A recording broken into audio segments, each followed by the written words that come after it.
Welcome to the Register's Report. My name is John Buckley. I'm the Register of Deeds of Plymouth County. In this show, we talk about real estate in Plymouth County. This is our August show reporting on the July 2014 numbers of recordings at the Registry of Deeds. The Registry of Deeds is the county agency that records all land documents in Plymouth County. Plymouth County is a very large county. It goes from Hingham and Hull along the Atlantic Ocean down to Plymouth, over to Mattapoisett, up through Rochester, Middleborough, and the Bridgewaters to Brockton, rectangularly shaped 27 communities, 1 city, 26 towns. Our headline for the month in our registry report was sales volume and refinance activity remains solid. And the Registry of Deeds takes in documents. We scan them as an image. We create an index so people can find them, and then the documents go back to the individuals on the recorded land side. We also have a section of the land court side that the documents are kept as certificates forever. You're going to see some bar charts coming across the screen talking about the sales of property in Plymouth County, the number of deeds that were recorded, the number of deeds in the month of July were 956 deeds recorded in July compared to 977 in June of 2014, 5% lower than the 1,002 deeds in July 2013, but with 7 months of data in, sales are up 2%, which is a good thing. You're also going to see a bar chart come across the screen on mortgages. The number of mortgages have dropped significantly over the past year. Basically, when the rates went up, a lot of people stopped refinancing. There are still mortgages being recorded for the sales of property. We recorded 1,749 mortgages in July, the most since last October. On average, we're recording a lower number of deeds than last year. We're down 27% compared to the 2,394 deeds last July, and we're down 42% over the numbers year to date. However, we have seen some improving trends, and you can see that on the bar chart as the number of mortgages have gone up over the last several months. The next bar chart you're going to see is on foreclosure deeds. Foreclosure issues have been very troublesome in Plymouth County. The city of Brockton and the town of Plymouth have had the most difficulty with properties being taken back by the lender. However, that number has dropped off significantly over the last several years. From the bar chart, you can see that 25 foreclosure deeds were recorded in July, slightly more than the 22 recorded in June, but down from the 52 in July 2013, down 52% from last June, 21% year to date. Last year, over the course of the year, the number of foreclosures dropped 51%. It is certainly a healthy sign in the marketplace that foreclosures have dropped and sales have gone up. The next chart you're going to see is the number of foreclosure notices. A foreclosure notice is a document that gets recorded at the Registry of Deeds that symbolizes that somebody's in trouble, that they have not paid their mortgage and the bank has moved to go through the proper procedures to foreclose on the property. Those numbers have gone up over the last several months, and you can see in the bar chart, there were 86 foreclosure notices recorded in July, up from 82 in June, up 69% from the 51 notices in July of 13. And you'll go to a next chart of the listing of all communities in Plymouth County. You can see by every community the number of foreclosure deeds and orders of notice by community. And as I mentioned before, the town of Plymouth and the city of Brockton have been those that are most significantly affected by that. In the next segment of my show, I have a great guest. It's Tim White, who's the Assistant Registry of Deeds at the Registry. We're going to talk about some of the issues that we've been going through in improving technology at the Registry of Deeds. A couple other quick things of note. There is a JP Morgan settlement that came out. Anybody that had JP Morgan loans, contact a housing counselor And there's a new settlement coming out very recently with the Bank of America that will help out some of the homeowners that have had difficult and were foreclosed on by Bank of America.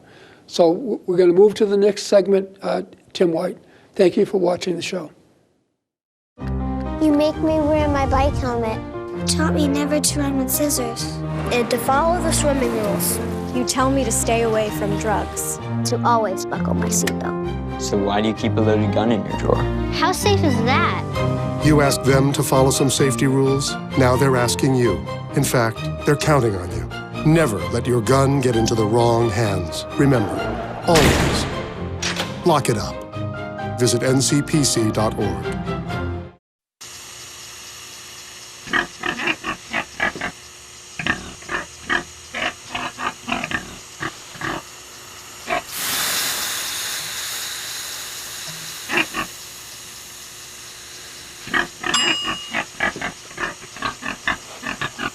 Cook foods to the right temperature using a food thermometer. 3,000 Americans will die from food poisoning this year. Keep your family safer. Check your steps at foodsafety.gov.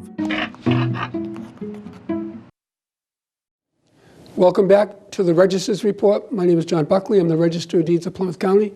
In this segment, we always do something educational in nature. We've had various individuals on this part of the show. We've had attorneys, we've had surveyors, we've had commercial real estate brokers, and many people that are involved in the business.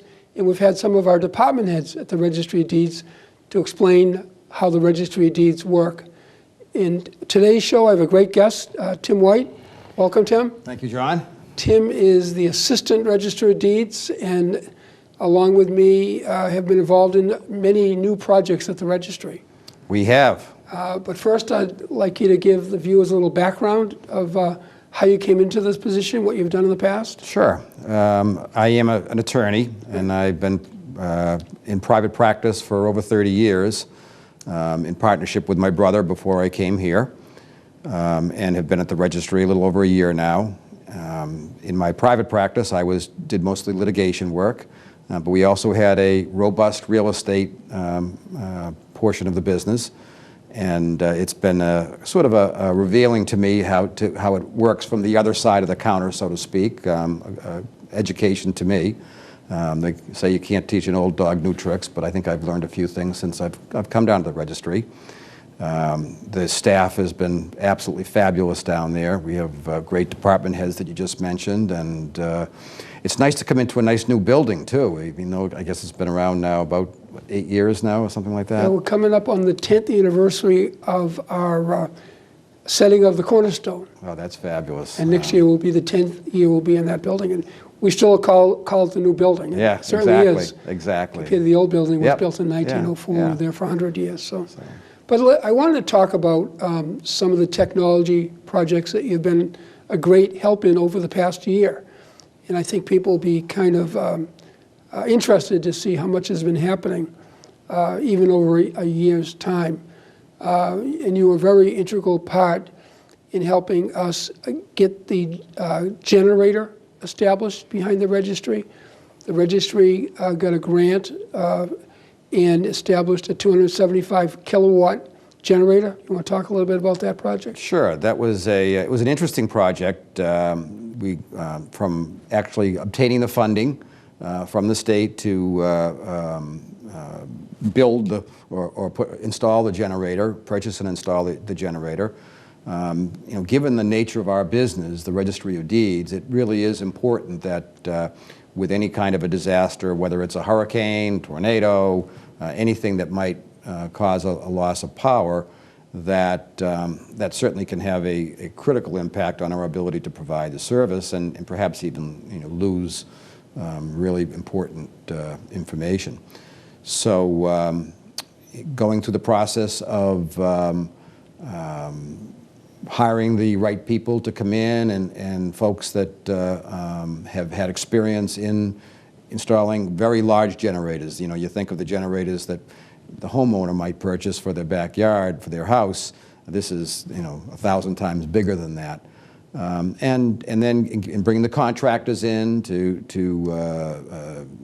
do the labor work, the engineers to do the design, it was a pretty long, probably about a year-long process that it really took for us to, and we're actually even today only wrapping it up with, re-landscaping some of the areas that got dug up. Yeah, I think the overall issue of disaster recovery and business continuity isn't an issue that most people have to deal with. Many businesses do, and governments do, but the Registry of Deeds impact on the marketplace if it's closed.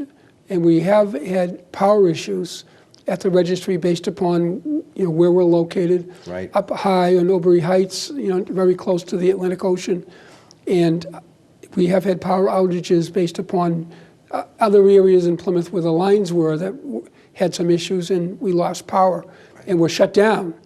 The great thing about this new generator is it limits any possible shutdown of the registry based on power outages, and that is a great addition to our business continuity plan and program. Absolutely, and whether it's, you mentioned the location, the high winds that Right. can affect us, but whether it's a shutdown for an hour or a shutdown for a day or two, it really is not just an inconvenience to folks. Sometimes it really is a extremely expensive problem for them if they're not able to record their documents at the registry. Well, certainly people that follow the news, and I know everyone does in these cases, watch what happens when a tornado or a hurricane hits a particular area, whether it be the Louisiana flooding issues that knocked out all the public buildings for a long period of time, whether it be what happened down in Long Island more recently, and those types of issues can really impact government. Absolutely. And government operations, and in real estate in particular. It's so important to be timely. And I'll tell a little story that I've shared before on the show. A number of years ago, there was an issue down in Taunton where there was a dam that was breaking, and they closed down the entire downtown of Taunton for 3 or 4 days, which is where the Taunton Registry was. There was some poor family that had sold their property one day before the downtown was shut down, loaded all their property into a truck, and the Taunton Registry was closed. So he pulled his truck over to the Brockton satellite office, was in the parking lot outside saying, is there any way you can record the document? And obviously we can't. They're two different county. systems. Yeah. But in that particular case, the Taunton Registry then got some servers and set up at a local school. But it took a couple days, and you can see a very dramatic example of what that And that's happens. a great example, because oftentimes in residential closings, you have not only a sale of a property, but you also have a purchase. Back-to-back closings. Back-to-back closings, and you also have deadlines with mortgages Right. that the commitments expire at certain times. And so there's a lot of factors that need to be considered. And So another project I wanted to talk about that we're working on is we have also in the process of bringing new servers to Plymouth. Over the years, we've really tried to put as much information available online as you can get in hard copies at the registry. It's certainly been one of the goals in my tenure. And obviously, bigger, better servers are needed to store all that data. And the great thing relative to business continuity is the servers in Plymouth will then go to Brockton, and it'll enhance our business continuity. And it's our goal, which we've tested, is that if Plymouth were to be shut down, again, less likely with the generator, but we want to be up and recording in the Brockton satellite within an hour. And I think the move of these new servers, installation of servers in Plymouth and the move of the old servers to Brockton will help us out with that. that's going to be a huge difference. And it is important to note that we have not only a Plymouth registry, but we have a Brockton branch, which is our disaster recovery branch. We also have a branch over in Rockland as well. Right. And in line with that, with the increased information going through our system, we, in the increase of electronic recording, I've talked on the show before about how people can now conduct real estate closings from off-site and basically the data goes over the internet. But with all of these increases, it's increased the public demand and made our bandwidths, the basic pipeline that transfers our information, be very tight. It's inadequate. And slowing it down. It's absolutely inadequate at this point in time, given the popularity of e-recording. Attorneys are just, they just love it because they can do multiple closings versus driving down to the registry. I hear the stories all the time right now with our current pipeline, that there is a backup, and that you sit and you wait for that closing actually to go through. And you just don't know when it's going to be, and it depends upon just how busy that pipeline is at the time. So I know this is another project that you've been working very closely with our IT staff and everyone on, is the increased bandwidth project. We hope that shortly after Labor Day, the public will see that, and certainly our recorders will see that as the information comes in easily. Hopefully September 15th. Yeah, and the Plymouth bandwidth will go from 4.5 megabytes per second all the way up to 20 megabytes per second. Brockton will go from 3 megabytes per second up to 10, and Rockland likewise will go from 3 megabytes up to 10. Yeah. And we're hoping that this provides a freer and faster flow of information. We're expecting it, and I have no doubt that it will. It's going to be a fabulous improvement. You know, with technology in this day and age, there's so much more technology, and the technology requires better equipment to move it through the system. And this is great that we're getting, both new servers and a new pipeline, and I think from the consumer's standpoint that they'll see a dramatic improvement in the quality of the service. And another project that you've been working on that is not as much related to technology, however, it's a certain important part of Plymouth County, is we are constructing a new vault upstairs at the registry, temperature-controlled, humidity-controlled vault for some of our original land records, including the Plymouth Colony records. Yeah, this is very exciting. Right. As a lot of folks in Plymouth know, the town is taking over the old courthouse, and behind the old courthouse is where the Plymouth County Commissioners had their offices, and they had a vault there where we stored the colonial records from the 1600s. And now with the town taking over the building, we obviously need a new place to locate those records. And John, I'll give you a little bit of credit here, is that you saw this as an opportunity to really make it a piece that of the registry that will be a showpiece for not just for the public at large to be able to come in and see some of these historic documents, but for historians and researchers that will have the ability to examine the documents. Yeah, I know a lot of people recently have traveled into the Museum of Fine Arts and viewed one of the 4 remaining copies of the Magna Carta. Yeah. The Magna Carta was signed in 1215, and it was a document that's constantly referred to as one of the foundations of our democracy. And the king basically gave over rights to the barons that were kind of revolting against him and wanted more say in what went on. Well, coincidentally, I'm going in tonight. Are you really? Yeah. I am, yeah. Like a lot of these things, once you see it, It's great history. it's what is behind it rather than the document itself. Yeah, it's just great history, Right. and I'm very excited about this project. We actually have hopefully some proposals coming in by the end of today that we'll be reviewing, and then making a determination as to who the contractors will be going forward, and sort of break ground, so to speak, in the near future. Yeah, in the last new thing that I wanted to talk about that you've been involved with and our IT department's been involved with is our training room. We've always used our resources to help people understand how they can research records over the internet. In this particular case, we took a section of the registry and established a training room that allows 9 people to come in. It's always the first Thursday of the month. We did suspend it for July and August, starting up again the first Thursday in September. And we originally targeted municipal employees because many municipal employees do not even realize how valuable access to our records, the recording records, can be in the regular day-to-day work that they do. And we've had over 100 people come through this program so far.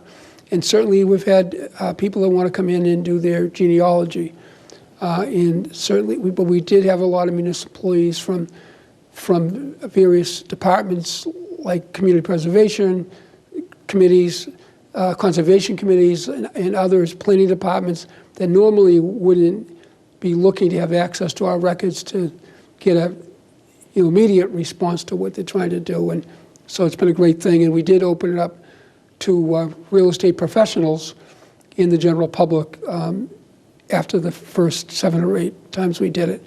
And I know we have a crew coming in again in September. And if anybody wants to sign up for that, they can just go online and talk to us, or call Lorna Green Baker from our office at 508-830-9290. And people that have taken the training program, it's a 2-hour training program from 9 to 11, have left really understanding on how we can take advantage of access to our records over the internet. Yeah, the reviews of the folks that are coming out have been very, very positive. Right. And it's like any other tool that a little bit of training goes a long way. Right. So we continue to try to modernize the registry. I appreciate your help. Your predecessor, Mike Holden, who's gone on to practice law privately out in Norwell, did a great job. You've certainly done a tremendous job at helping us get these projects through. And at some point in the near future, we'll come back and talk about how these things all worked out. Sounds great. Great. Thanks, Tim. You bet, John. Okay. Enjoy your night tonight at the Magna Carta. I will. Yeah. We have a big problem, and we need your help. It's happening on college campuses, at bars, at parties, even in high schools. It's happening to our sisters and our daughters, our wives and our friends. It's called sexual assault, and it has to stop. We have to stop it. So listen up. If she doesn't consent, or if she can't consent, it's rape, it's assault. It's a crime. It's wrong. If I saw it happening, I was taught you have to do something about it. If I saw it happening, I speak up. If I saw it happening, I'd never blame her. I'd help her. Because I don't want to be a part of the problem. I want to be a part of the solution. We need all of you to be part of the solution. This is about respect. It's about responsibility. It's up to all of us to put an end to sexual assault. And that starts with you. Because one is too many. Welcome back to the Register's Report. In this segment, we try to do something a little lighter in nature. And I want to thank Tim White, who came in and talked about some of our new technology projects at the Registry of Deeds. So we at the Registry of Deeds, with a lot of help of volunteers, have created the Plymouth County Registry of Deeds Notable Land Record Collection. And in those documents that we have at the registry, there's a lot of great history. I'm going to talk about a couple of them today. We're coming up on the Labor Day weekend. For working families, there's a great recognition of how hard people work over the course of the year. School starts up, and a lot of people, summer vacation, have ended. But there's one notable record in particular I want to talk about today, a fellow by the name of King Kelly. Michael King Kelly was an old-time baseball player who played for a lot of different teams, ended up playing for the Boston Bean Eaters, and the town of Hingham was so excited about his playing that they bought him a house in the town of Hingham. King Kelly played at a time when baseball didn't have the same rules that it had before. They only had one umpire, and there was no rule that you had to go to every base as you went around. You got a hit and you got on base and manage your way to get to home. King Kelly is in Cooperstown. He was so famous a player that they had songs named after him, Slide Kelly Slide, and the town of Hingham recognizes him every year in a game, an old-timers game they play every spring. Certainly one of Plymouth County's most recognized baseball players. Second one I'm going to talk about is Ken Coleman. The Red Sox season this year has not been that great. We harken back to years when they were good, the championships that they've gone through, and certainly Ken Coleman is well known to those that followed the Red Sox season in 1967. He lived in Plymouth. He broadcast that season, and it was the season that they went from worst to first. They called it the Impossible Dream season, and Ken Coleman, at the end of that season, created a record, a vital thing that not many people even would recognize anymore, that talked about the heroics of the team over that season. He was a tremendous contributor to the Jimmy Fund and is a member of the Red Sox Hall of Fame. And as I mention these things, you'll see the images come across the screen that tell that story. They're all available on our website, PlymouthDeeds.org. We've done about 80 of them so far. And the next and last one that I'd like to talk about is the Scituate Lighthouse. Speaking of Labor Day, the summer wraps up in Scituate with a Labor Day parade that goes around Cedar Point in Scituate, including going by the lighthouse. Scituate Lighthouse is a famous place where the lightkeepers' daughters, Abigail and Rebecca Bates, banded together the town and played the fife and drum when a British frigate was coming into the harbor and scared them away because they thought there was troops amassing there during the War of 1812. There was a ceremony there a couple of years ago. They reenacted a battle that happened off of Scituate Light when the commander, who was going down with his ship, said, keep firing, don't give up the ship. And that has become the motto of the United States Navy. If you go on our site, you'll see a connection with that. You'll see an image of that description, and along with a lot of other descriptions. As we close out this show, I want to thank Lorna Green Baker and Christine Riches from our office for helping put this show together. I also want to thank my guest today, Tim White. I want to thank Erica Christensen. I'd like to thank Colin Hanson and Mark Rutledge for helping me get this show together. David Antoine has been very good about allowing us to share this information with the people of Plymouth County. And I will see you in the next show. Thank you very much for watching the Register's Report.